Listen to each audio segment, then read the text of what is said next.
je vous propose de faire des économies sur vos contrats d'assurance. Bonjour à tous. Bah oui, vous êtes comme moi, vous avez un peu la flemme de vous plonger dans vos contrats d'assurance habitation, voiture ou encore santé prévoyance. Dommage, car sans le savoir, vous payez sans doute plusieurs fois pour le même risque. Il paraît que les Français dépensent plus de 2000 € par an en moyenne pour leurs multiples assurances. Et parfois, c'est un peu la déconvenue. Le jour du sinistre, vous savez, il y a toujours cette petite ligne qu'on n'avait pas bien lue. C'est ce qui est arrivé à Jonathan, à qui on a reproché de ne pas connaître le kilométrage exact de sa voiture volée. Ou encore à Gérald. Gérald. Se servent d'autres arguments pour ne pas vous indemniser.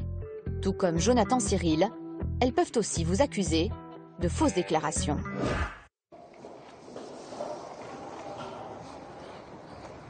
Le 17 septembre 2011, Jonathan Cyril va dîner chez ses parents à Boulogne-Billancourt. Vers 23 h, il sort récupérer sa voiture pour rentrer chez lui. Donc voilà l'emplacement où j'étais garé donc avec mon véhicule Audi A5, donc véhicule que j'avais payé quand même 55 000 €. C'est ce genre de véhicule que Voilà, vous avez acheté. c'est ça.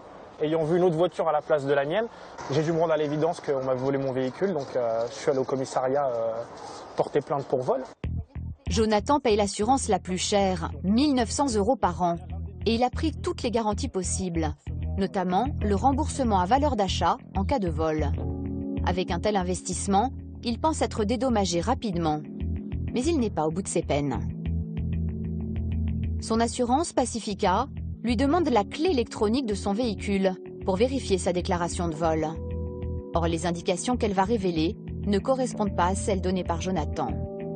Chez ce concessionnaire, nous allons découvrir que ce type de clé s'avère être un mouchard.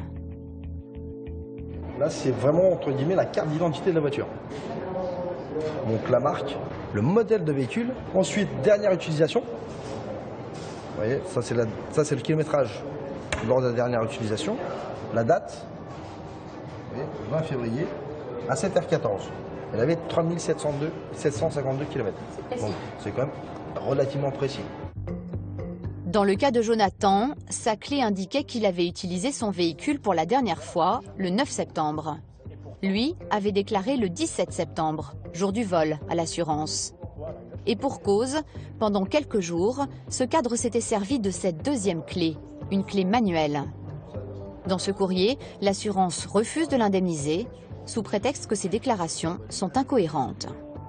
Comme moi, j'avais énormément de réunions à la Défense, à mon siège de société, j'utilisais cette clé portefeuille que je mettais dans mon costume, clé plate, donc côté pratique.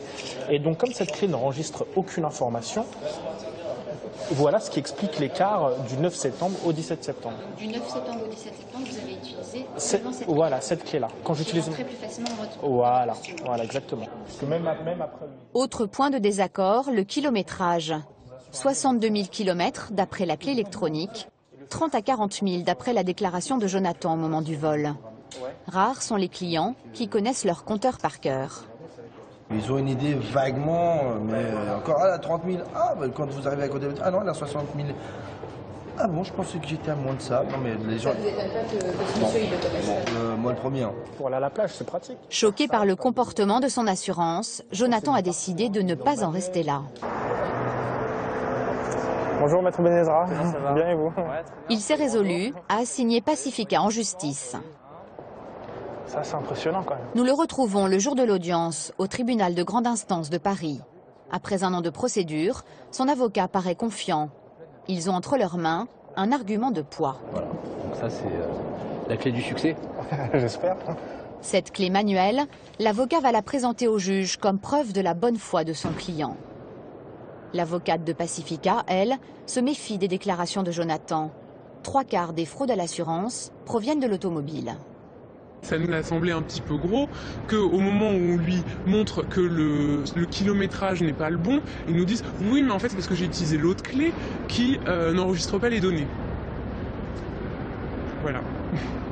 Et donc ça veut dire que quand on utilise sa clé manuelle, ça pose un souci d'indemnisation ensuite, alors puisque cette clé ne lit pas d'informations?